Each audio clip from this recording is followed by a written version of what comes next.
We are excited today to share with you some of our capabilities as we celebrate Cybersecurity Awareness Month.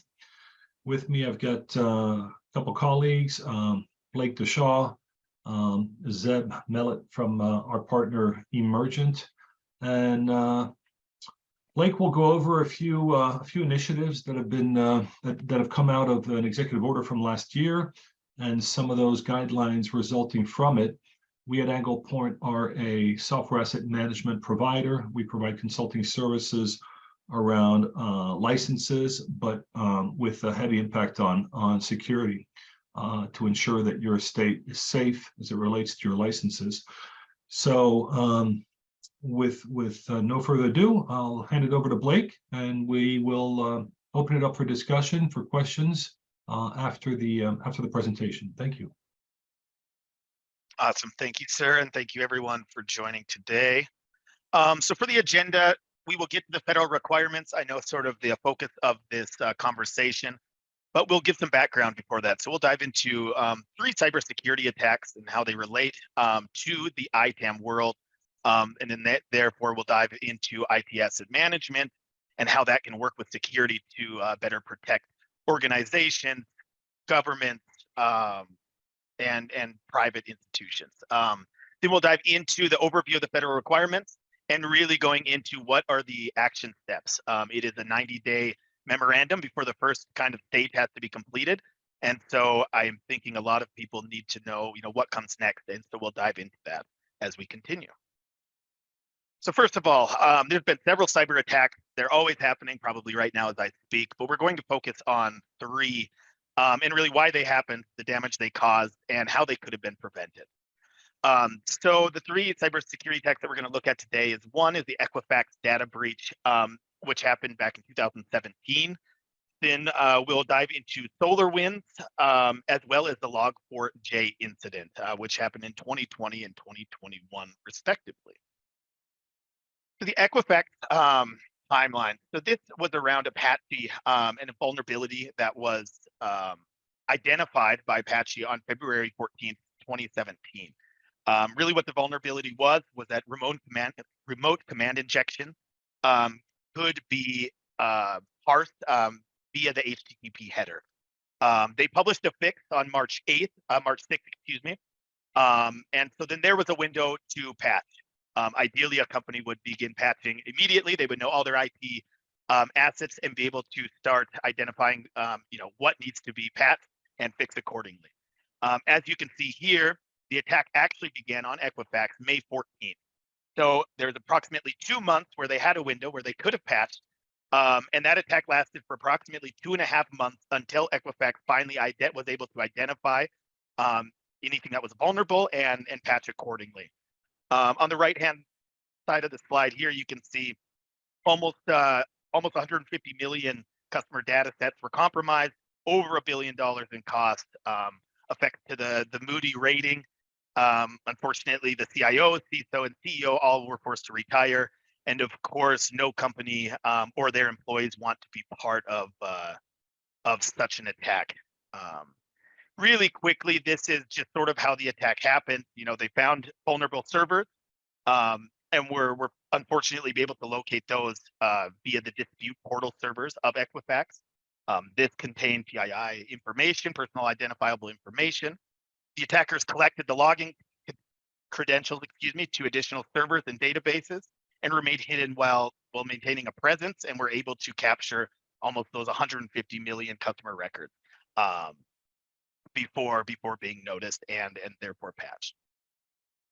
What is interesting and why I think this is relevant to today's discussion, if not just cybersecurity in general, is that the U.S. Senate was involved, of course. So they did an investigation, and the reasons why Equifax faced this vulnerability was a lack of a comprehensive information technology IT asset inventory.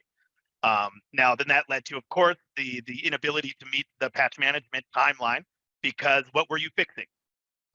Second of all, they scanned their servers and they found that, of course, there was no threat. Once again, they were probably scanning servers that were up to date, and unfortunately not scanning those servers that were vulnerable to this attack. And then kind of diving in is when we were looking at their largest competitors, they were able to react quickly and effectively due to having a functional IT asset management and software asset management program. Yeah, and Blake, if I can just jump in real Sure. quickly on that note, having myself come from Experian, where I spent almost 6 years and a couple of years at TransUnion, I can assure you that these were critical to put in these systems in place, these processes in place to mitigate against such vulnerability. Clearly, Equifax paid a heavy price, but having been on that team at Experian to ensure that these were in place to mitigate, as I said, against those vulnerabilities was critical. And so we here at Anglepoint certainly are, there to assist any agency, any entity with those critical types of measures to be put in place. So again, firsthand experience with that. I lived it, and we're happy to talk more about it. Back to you, Blake. Thank you so much. Yeah, and so really diving into that comparison is just that TransUnion Experian also, we're faced with the same vulnerability, and do their ITAM program, we're able to at least mitigate and not become sort of the Equifax in this situation. Diving in now is the SolarWinds software supply chain attack. Just briefly, this affected 18,000 of its customers. This included 425 of the U.S. Fortune 500, top 10 U.S. telcos, all 5 branches of the U.S. military, top 5 U.S. accounting firms, various other government departments, and even the White House. What happened here was that the threat actor accessed the platform and inserted malicious code into the platform. Then SolarWinds sent out an update and therefore infected all of its customers. What is important and why I included this example for this webinar is to point to the obvious ways an appropriate ITAM program can help prevent, because knowing what has been affected is the first step in reacting, as well as having all vendors who have your data identified and appropriately managed. And kind of the third reason, and which will lead to our later topic, is that SolarWinds Orion was widely used in the federal government to monitor network activity. And so really this is what prompted the federal response and is a key driver in the executive order and therefore the memorandum that we will discuss later today. And the third cybersecurity attack, I'm sure most people are familiar with this, is the Log4J vulnerability. Just some kind of exploitive news titles here. The most serious security breach ever. Millions of attempts were made to exploit the software, and then obviously the Cybersecurity and Infrastructure Security Agency was instantly involved. This is described as the single biggest, most critical vulnerability of the last decade. That is because Log4j is an open source logging tool for Java programming language. So it's open source, which means it is much cheaper than other alternatives. And second, it works very well. The vulnerability was published on December 9th, 2021, and allowed hackers to tell the logging utility to fetch certain information and unfortunately return it right back to the hacker.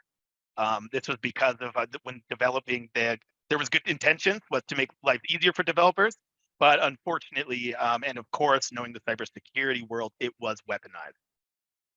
And then on the right-hand side, I have this beautiful chart, which is from the federal government's instructions on how to know if your servers and software is vulnerable.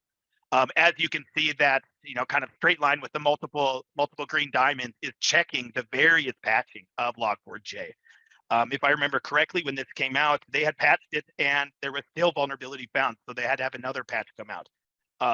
And this just goes right back to kind of the conversation of ITAM and not just keeping server A, server B, but also identifying the versions and the patch numbers is really critical when a vulnerability like this is discovered and to be able to react appropriately.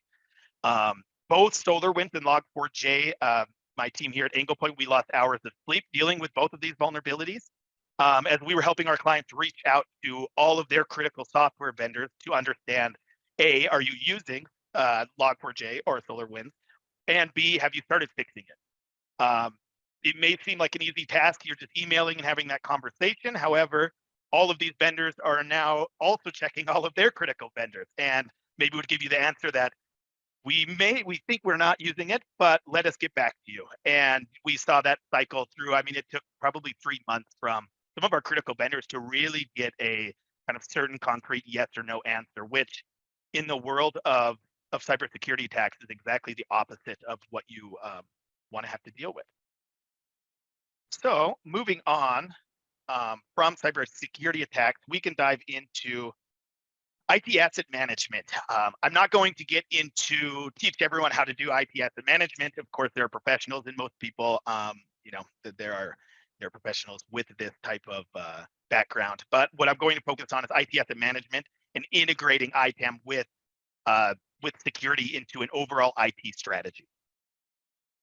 So if we look at this from a very high level and start to work into the details, most organizations or some organizations make the mistake of putting IT asset management into its own silo and separating itself from other business functions. And while this is siloed, these other business functions are typically doing the similar work, whether it's BCP, they need to know exactly, or at least have an idea of what servers, maybe they're looking at different information, but all of these different cogs, if to be redundant here, or processes are dependent on this information. And if siloed incorrectly, are unfortunately, maybe relying on their own information gathering, and which is leading to inconsistency across the board. On the far side of this graph, we also have change management, where, in the case of the software development, you should have a software bill of materials for any developed project that ITAM is aware of, and obviously ITAM should feed back into change management. So really, ITAM management, if deployed correctly, should be at the center, and one of the most important pieces for the overall IT strategy to function properly and effectively. So what do ITAM and IT security look like separately? So on the left-hand side here, we see what a typical ITAM team would work with. So IT asset inventory. What are our assets? Of course, that can be software and hardware. Licensing, understanding versioning. Where are the locations of these servers? Of course, at times of renewal, you're dealing with contracts. And at the end of the day, who is responsible for these assets? Now, if we look at the right-hand side of security, we have security policies and procedures, which usually define how assets should be inventoried and owned, and also, in some cases, can govern license procurement. Risk management needs to know where outdated servers are located and the location of hardware assets around the world as perhaps global conflicts intensify. In the events of a disaster, now all of the components on the left-hand side belonging to ITAM become super relevant. And really the risks of these being separated as well as being performed by two different teams is limited visibility into the enterprise as a whole, obvious security gaps, team working in silos, and really what kills me is that it's usually redundant efforts. These teams are doing similar things, but because of their siloed, maybe kind of creates a competitive environment, and rather than working together, they deliberately work apart and really kind of grow those projects separately. Going back, so with those two separate buckets, what we would hope is that they combine, and this is all can be fed by IT asset management information. So what is that an up-to-date asset inventory, and how can that help all of these processes? It's critical for every process in a business to function properly by being able to take action on the most up-to-date information available to them. Also, to avoid the redundancy I was discussing, an accurate ITAM can help save time spent on doing the same work and actually making the data work for themselves, for their own purposes, rather than all that work just getting that data. I think most people know, or if you don't know, it is a nightmare trying to just get that IT asset inventory, especially when you can't work with a team delegated to focusing on ITAM specifically. I think most of these are obvious examples, but if we look at financial management and procurement, of course, they're the ones buying the licenses. Instead of beginning the pipeline, they should be using IT asset inventory for guidance. Doesn't make sense for them to be buying new SaaS licenses when maybe they already have an overabundance. Typically, what I see in the industry is that all of these teams function separately, and at the end of the day, maybe in a review of the ITAM, they wonder why the assets are so all over the place, unupdated. There's more than enough licenses is because they're not feeding the ITAM information and an updated IT asset inventory to the rest of the process. Just real quickly, the security and BCP team, of course, they need to know where all the IT asset inventory sits.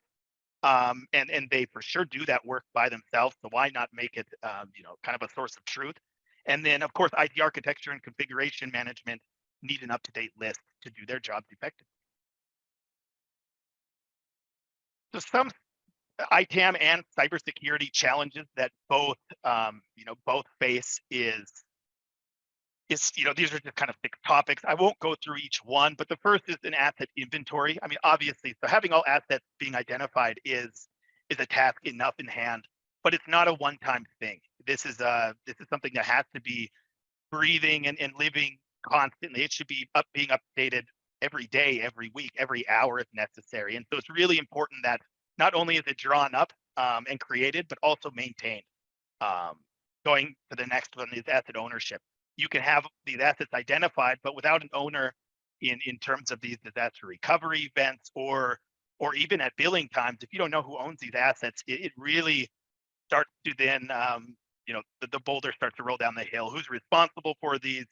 And once again, that is not something with employee turnover is something that's easy to do. And so having that asset ownership defined and kind of, working correctly is in itself a very difficult task at hand. So the rest of these are very basic to security, are basic principles that are very difficult to execute. Acceptable use of this asset, defining how these assets should be used. Of course, this has to be this only is important if you have the correct information. Classification of information, asset handling, and then removable media are just some of the examples here with some additional bullet points of those. And so if we had to create a list of critical processes, security critical processes for ITAM, this is what it would look like. Tracking hardware and software, tracking the associated patches and upgrades, data mapping, what data is involved with these hardware and softwares, the return of an asset. So once again, asset ownership, we have return of asset, removal of asset we have an up-to-date asset list. Are assets also being removed from that? You can have an up-to-date asset list in terms of new assets, but are assets actually being, updated and on the appropriate timeline? Network and data flow diagram. This is one of the most key things to understanding, the data flow of a company as whole, which then really you can get into and should be specific down to each piece of hardware and software, and then magnified from a 10,000 foot view is how does this make our software or hardware work appropriately. Tracking of removable storage, and then tracking of bring your own devices. Number 7 here, BYOD. Of course, you can have the greatest asset inventory in the world, but if BYOD policy is not defined, now you have everyone bringing their own devices from home, and now you have an entire problem that you didn't know was there in the first place. Security can drive the enforcement and compliance of these processes, while ITAM drives really the data behind, each of the critical information provided to each of these steps. Really quickly, just to tie this back in with the cybersecurity attacks that we discussed earlier, is if the security and ITAM are functioning properly, this is what an excellent patch management process would look like, right? A vulnerability is identified. That patch is developed, you can test the patch, and then you know where to deploy your patch. With the examples we discussed, that is where that huge gap came from. Maybe they were able to identify what they thought were the correct assets. Well, they weren't, and they were missing assets. And then when they went to deploy the patch, of course, they're getting not full coverage. And in these attacks, that is exactly what the exploitive hackers are looking for, is the hopes of 80%. 85% being patched, and they'll attack the remaining 10 to 15%. And then once that patch is deployed, is overall being able to scan and ensure that what you thought you sent out in terms of a patch has been deployed, and you are now effectively strengthened from any attacks coming your way. Unfortunately, time is the only thing that matters in these attacks, and we have a choice to reduce and minimize risk, but we are never completely exempt from it. And both ITAM and security practices should really be based on that fact. And then real quick, this slide is just more for context, but of course, reducing shadow IT, once you really drive ITAM, you really figure out what is in your environment, and it's never going to be all good news, which means that you're doing something right. As long as there's an action plan, that you can take steps, in order to go after those devices, then that's all that matters is change and improvement. And yeah, so that covers ITAM. And now we can dive into the exciting world of federal requirement and executive orders. So we are going to discuss an executive order here. We'll give kind of the high overview on the left-hand side, and then really work down to the right-hand side is what is going to be required by agencies and some other departments as a result of this memorandum. So the executive order 14028, titled Improving the Nation's Cybersecurity, was released in 2021, May, and it focuses on the security and integrity of the software supply chain. And as a direct result, as I was speaking earlier, of the SolarWinds incident and the federal response that led to. Now, based on this executive order, last month, September 14th, the government released the Memorandum M2218, which is called Enhancing the Security of the Software Supply Chain Through Secure Software Development Practices. That is a mouthful, but what it means is that they're going to require all federal government agencies to maintain a software asset inventory and then reach out to those vendors to ensure that they have a secure software development practice and initiatives going on within each software vendor. And that's something that we'll dive into further. The memorandum uses two different documents from the National Institute of Standards and Technology, otherwise known as NIST. So you can see NIST guidance in the middle there. This actually is compiled of two NIST documents, one being the Secure Software Development Framework, 800-218, as well as the NIST Software Supply Chain Security Guidance. So when they're looking at controls and what's really guiding this, this is the two NIST guidance or two NIST documents that will be commonly referred to as agencies dive into this further. Then the next step is that this memorandum was issued to the Office of Management and Budget, the OMB, and then that set out requirements for government agencies, the Office of Management and Budget themselves, the Cybersecurity and Infrastructure Security Agency, and then even NIST. I will dive into the specifics of the agency requirements when we really get into what do we do next. But just to briefly talk, what are the other shared responsibilities laid out in this memorandum? So the first is the Office of Management and Budget. So within 90 days, they will allow for waivers or extensions. So if a government agency is having difficulty kind of creating their initial inventory, they are able to then get an extension. I believe it's a 90-day extension, but that is still, I believe, not completely concrete. Obviously, they still have 90 days to do that. And this is all 90 days from the memorandum being signed, September 14th, 2022. The OMB also, within 180 days, must establish requirements for a centralized repository for software attestation. So the agencies will reach out to all of their software vendors, and they will have them basically fill out and provide evidence of a self-attestation, saying that they are meeting certain controls and processes, and then they will be required to upload those to a government repository. So we have the OMB and both CISA responsible for building that repository, and then obviously kind of guiding, providing the instructions on how to upload to that. So at the end of the day, if we're looking from 1 to 2 years out, the idea is to have one general repository with all of the government agencies' softwares being self-attested or mitigating risks that they were unable to self-attest to, which we'll dive into.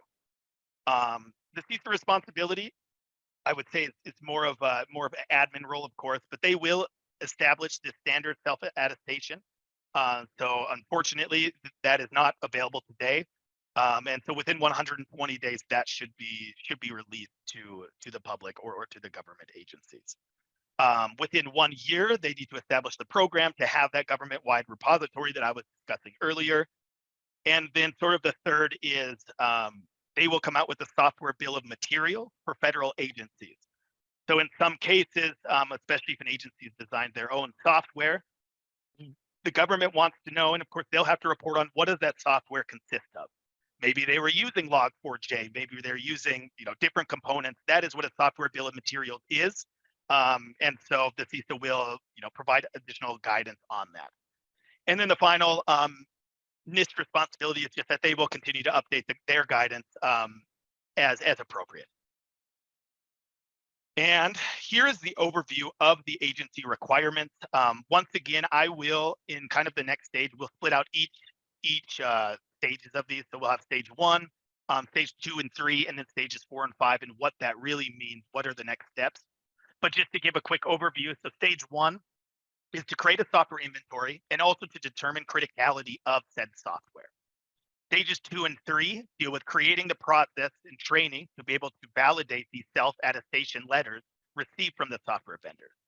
Stage 4 and 5 is the collection of these self-attestation letters for both critical software at stage 4, and then by stage 5 for all software subject to these requirements. And the next question you should be asking me, what does critical software mean? So in another executive order, critical software was defined.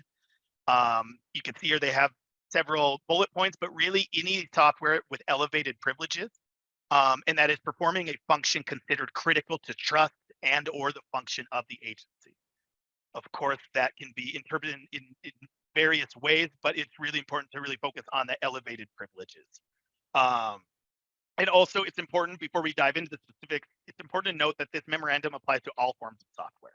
So those that SaaS, that's also software, that is integral to devices or hardware components, standalone software, and even government-created software that may rely on other software to function. And so that brings us into sort of, now we'll go into each agency requirement is what do we do next and how do we meet the new government regulation? Once again, here's the overview. So let's look at stage 1. This is sort of the beginning. I do have the date brought in because that is this year. So December 13th is approximately 90 days from the signing, September 14th. And the requirement is agencies shall inventory all software subject to the requirements of this memorandum with a separate inventory for critical software. So first is, of course, identifying all software being used across the government agency and creating an inventory. That is one task here, but it's not an easy task at all. Of course, depending on how their inventory has been maintained in the past, they may be starting off fresh, and it is a challenge as Anglepoint can speak to it, and we've been in the ITAM industry for a while. If it was easier, everyone would already have this inventory ready to go. The second part of this is that associated criticality. So what are we super dependent on? What has that privilege? So this is going to take, not only just the list and figuring out all the software deployed, but it's also understanding how it's being utilized within each government agency. Point number 2 is also identifying all software used in government created or agency created software, and creating an inventory based on that as well. And then the third here is really that software bill of materials that I was speaking about earlier, which may be required based on criticality or for that government created software. So now now that we're past within 90 days, we're looking at stage 2 and stage 3 here, which is within 120 days. Agency CIOs shall develop a consistent process to communicate relevant requirements in this memorandum to vendors and ensure attestation letters are collected in one central agency system. Stage 3 within 180 days is that agency CIOs shall assess training needs and develop training plans for the review and validation of software attestation and artifacts. So what does this mean exactly is the first is, now that we have this list of inventory, of software inventory, how are we going to communicate? Do we have all, the contact addresses for all of these vendors? I know from experience that typically when you're dealing with software vendors, I have the accounts payable email and contact information. But if you reach out for something security related, they instantly send you to someone else if you're lucky to get that sort of response. Typically anything outside of POs and money will just go straight to their junk file. And so having the up-to-date communication, emails, phones is going to be a huge task. So the stage 2 deals with creating that overall plan on how to communicate the requirements to each vendor. And why I say associated products here is, if we take Google, for example, it's not just Google as one vendor. We also we want to look at Google perhaps as a vendor, but what are we using? Google Gmail, we're using Workspace, we're using their cloud system. So it's it's interesting how it isn't just one vendor, it is also the product that you're using, which once we're talking about Microsoft and some of these big things, of course, there's multiple products within the same software vendor space. So that also will be an interesting task at hand. So once the plan has been communicated, okay, so this is how we're going to reach out to these vendors. And of course, make sure that these letters we're collecting end up in this centralized system. Is how is our team validating? So the creation of training plans for reviewing and validating software attestation. The software attestation is not available yet, as we can see. I believe it's 120 days, so probably earlier next year. But of course, this will include questions and perhaps evidence requests around understanding the vendor's software development lifecycle. Do they deploy asset management? Very probably high level controls, but we'll be able to determine, do they have a security program in place? What is the maturity of their program, and really what is the maturity of their software development lifecycle? And so these government agencies, do people know how to understand this information and really, whatever the software attestation is, now we need to plug in the information that the vendor is sending over, whether it's publicly available information, perhaps they send over their recent audit, is to be able to get that information into this self-attestation letter. So this stage 3 really deals with, what assessing, can their staff do it, and then developing the training so that they can review and validate these software attestation and artifacts. And that brings us to stages 4 and 5 here. So here we're getting, it's all within 1 year, but from my consulting lifestyle, at least we have a year, right? So within 270 days, agencies shall collect attestation letters for critical software subject to the requirements of this memorandum. And then finally, stage 5 at the 1 year, so September 14th, 2023, approximately, agencies shall collect attestation letters for all software subject to the requirements of this memorandum. So the steps are easy here, right? The first is outreach and collection of all critical vendor attestation. So this ensures that contact information and contact has been established. This ensures that their attestation is confirmed and is going to be approved, and then storing that into that centralized repository.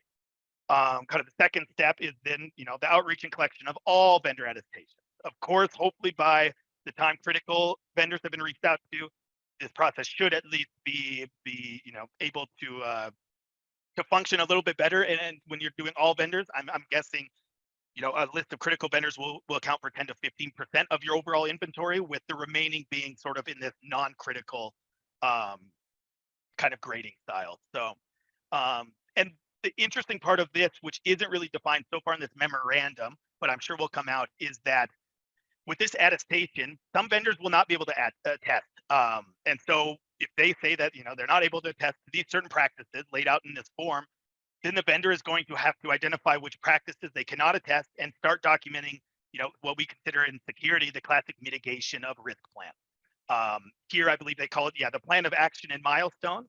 And really what this is going to be developed for is to make sure, one, that these risks that are identified are going to be mitigated sometime in the future. And of course, that will involve, reaching out at certain points. Of course, I'm sure there will be different timelines, remediation timelines, depending on what cannot be attested to, and will probably sort of kick off a whole other kind of probably stage 6, 7, and 8 to this memorandum.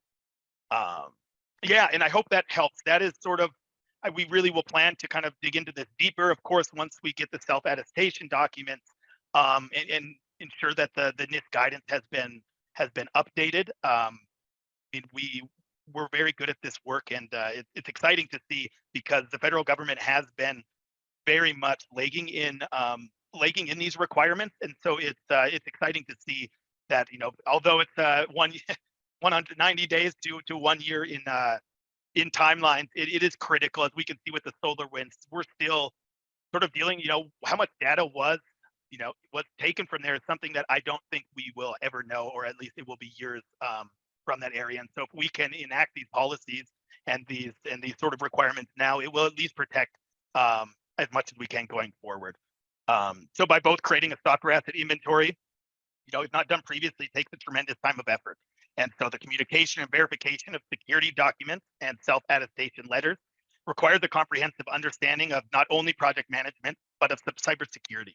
Yeah, thank you so much. I'll pass it over to our partners at Emergent. Yeah, thanks very much, Blake. Zeb Mellett here with Emergent, and we are a proud Anglepoint partner focused on delivering compliant and efficient acquisition services to the government. So as Blake just reviewed, they have really a fantastic offering. And in order for the government to comply with directives like he described, there needs to be solid access to contract vehicles for the government to contract. Emergent offers a robust set of both federal and SLED, state and local and higher education contracts, and we're serving proudly again as Anglepoint's distributor in this marketplace. So again, excited to be a part of today's dialogue and excited to be a partner of this really fantastic organization and offering from Anglepoint. Thank you. Thank you, Zeb. And just final words. Thank you, Blake. Yeah, it's been great. And just to kind of close the loop on all these requirements that can be overwhelming, Anglepoint has been working very closely with NIST for years now.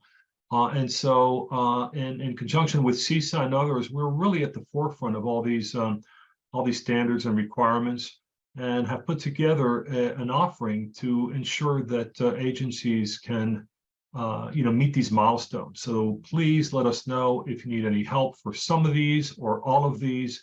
As Zeb mentions, we've got the appropriate vehicles to ease the procurement fulfillment. And please feel free to contact us for any questions. My name is Philippe Dorat.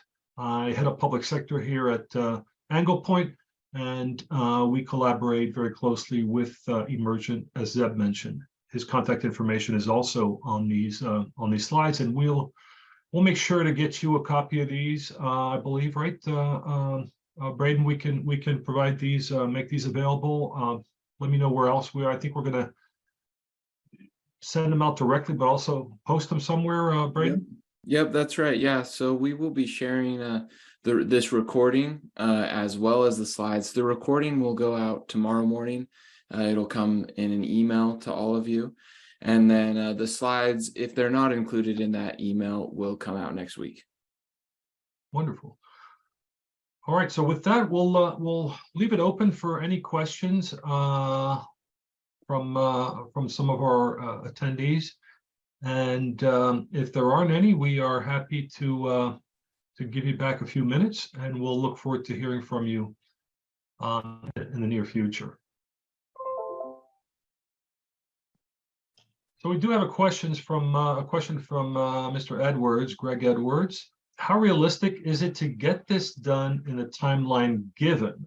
Well, I think it's I think it is quite a challenge, but the extent to which we can be supportive in reaching these milestones, it is definitely doable. I mean, it's all very different from one agency to the next, but and a lot probably depends on how well things have been managed up to date. But certainly there is the possibility of asking for extensions in extraordinary cases. Again, those are areas where we can help. But in our view, we feel that it's really doable to come up with, at a minimum, a plan to reach these, if not in the timeline, to ask for that extension, and we can put that together, or to meet the current deadlines. I will also defer to Blake to ensure to keep me honest on that. Blake? Yeah, no, I think that is that's accurate. I think that extension, from my understanding, is for that first stage, and so maybe you buy another 90 days and you have 180 days. But I do not, or I have not at least read, maybe it'll come out later, is that you can extend sort of or ask for a waiver for stages 2, 3, 4, and 5. So I think by that, stage 5, 1 year is, this is the expectation set out. Of course, you may be able to buy yourself some time in the beginning, but they're very serious about, all government agencies, having this list and having this vendor's self-assessment by the end of the stage 5. Yeah, thanks, Blake. Let's see, any other questions? Okay, not at this point. So I will just thank everyone, and Emergent, thank you for your partnership. We appreciate it. We look forward to working with you on these initiatives. Blake, thank you again for your time, and back to you, Braden, to close the call. Great. Yeah, thank you. Again, huge thanks to Blake, Philippe, and Zeb, and everyone who attended. We really appreciate it. Yeah, as we said, we will be sharing this recording. That'll go out tomorrow morning, and then the slides will also be made available as soon as we can. So keep your eyes out for that. And again, thanks. We hope you have a great rest of your day. Thank you, everyone.